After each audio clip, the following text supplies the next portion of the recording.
Hi, I'm Sarah Baker, and I'm one of your co-hosts for the Communities Rise Voices virtual fundraiser. I'm a program manager here at Communities Rise, and I've been with the organization for 2.5 years, but I started out as a client. I use she, her pronouns. Hello, friends. My name is Kyrie Smith, and I am your other co-host for the Communities Rise Voices virtual fundraiser. I'm the program director for the Austin Foundation, and I also started off as a client with Communities Rise. I use he and they pronouns. So we'd planned Voices, our annual fundraiser, for March of 2020, but because of COVID-19, we had to cancel our in-person event. We're really sad that we won't get to see everybody in person and party with you all, but we are very excited to be kicking off our first ever online giving campaign. And so our goal for this week is to raise $30,000 with your help. So for this week of online giving, you're going to receive 4 emails from us over the course of 4 days. It's going to be featuring info on what Communities Rise has been up to, some special guest speakers, and much, much more. So to kick off the week, we're happy to welcome back our friend, Ken Workman. Ken is the great, that's 4 greats, grandson of Chief Seattle and a member of the Duwamish tribe, upon whose land we currently sit. So in thinking about introducing Ken and his land acknowledgement, I just wanted to ask folks that wherever you're tuning in from, you connect with your local tribe and see what you can do to assist them. And now let's hear from Ken.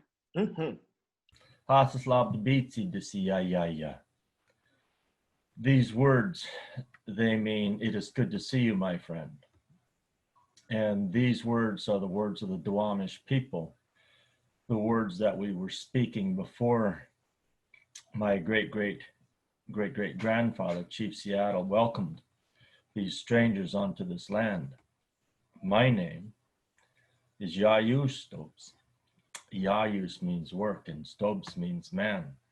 Yayus Stobes Tids da Hata Dawabs. I am workman of the Duwamish tribe. Siab Sialchad. This means great-great-great-great-grandson of Chief Seattle I am. And so this is on my Duwamish side, my ancestral bloodline. And the Duwamish people, they're still here because we've been here for so very long. We have stories in our tribe about the days when it was cold. It was always cold. And then there was a great war between South Wind and North Wind. And North Wind got beaten back. And then the days weren't cold anymore. And so we interpret this as the Ice Age. And we have stories about Lake Washington when it was saltwater. And so these are old stories. And this is where you are when you're in Seattle. You're on these ancient hills, where for 10,000 years our people have been living and dying, and how their bones are buried underneath the streets and the sidewalks and the foundations of houses.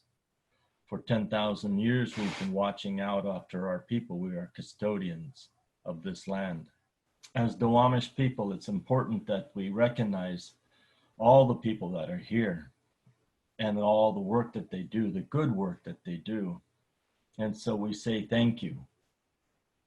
And we say thank you in as many ways as we can for your work. We also recognize that there are many native people here in Seattle. We say Gunal Chish to our Tlingit friends on the southern part of Alaska. And we say Hawas to their neighbors to the south, the Haida. And Deutschkom to the neighbors of the Haida, the Tsimshian. 300 miles south of them, on the western shores of Vancouver Island in Canada, you'll run into the Nuu-chah-nulth, where they use Eiko for their word. And their cousins, the Makah to the south, they also use this word, Eiko. The lower Elwasklalam over at Port Townsend, they use Hahawas for their word for thank you. And the Lummi and the Saanich up on the southern end of Vancouver Island in Canada and the northern part of the United States on Puget Sound, they use Haiska. Our neighbors to the north, the Tulalip's and the Snohomish, they use Tig right here in Seattle. The Suquamish, the Duwamish, the Snoqualmie. the Muckleshoot, the Puyallup, the Steilacoom. We use Squeed. Further to the south, you run into the Chinook and the Cowlitz and the Chehalis, where they use Mossy. Mossy is a derivative of the French language, mercy. And so this is how they say thank you. If you're traveling east of the Rocky Mountains, you run into the Lakotas, where they use Pilamaya Yalo, Pilamaya Ye, for thank you to a man and thank you to a woman, or more generally, Wapilatonka. If you manage to get out to Quebec, if you manage to get out to Toronto, you run into the Algonquin, where they use Miigwech. And so we try to say thank you in as many ways as we can, because we recognize these people. And so we say thank you. Thank you, my friends, for being here. Thank you for the work that you do. Thank you. Thank you again, Ken, for sharing with us. Remember that you can always support by sharing the Voices Virtual Fundraiser with your networks. We thank you all so much for believing in our work here at Communities Rise. Thank you for joining us. Thanks, Kyrie. And thank you again to all of you. We'll catch you tomorrow for day 2 of the Voices Virtual Fundraiser. See you then.